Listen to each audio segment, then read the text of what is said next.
Intercultural communication. How to negotiate abroad. There was once a Finn who loved his wife so much that he almost told her.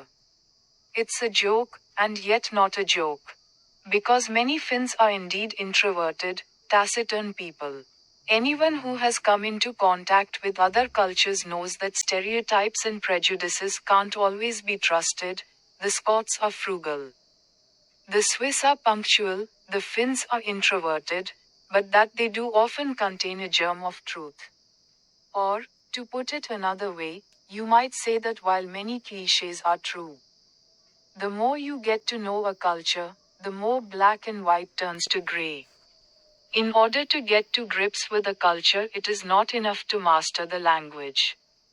As cultural idiosyncrasies are more apparent in the way we communicate than in what we communicate.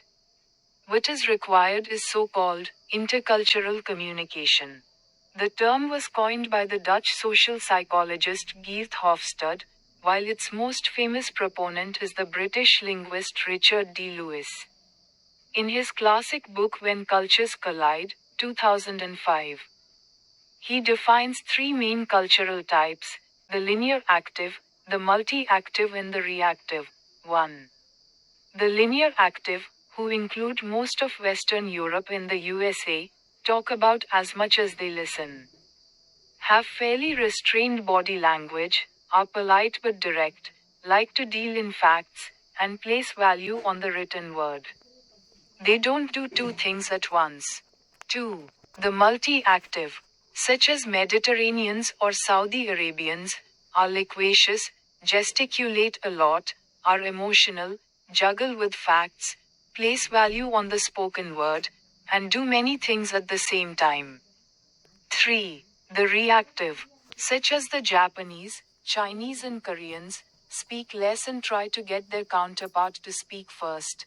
They have very subtle body language, are courteous and indirect, are non-confrontational, and place value on face-to-face communication.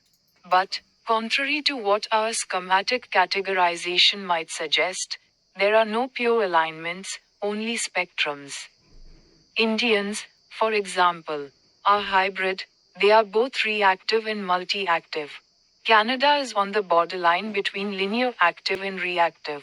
Linear active, if you are intrigued by the questions, what, when, how many. Multi-active, if you are intrigued by how people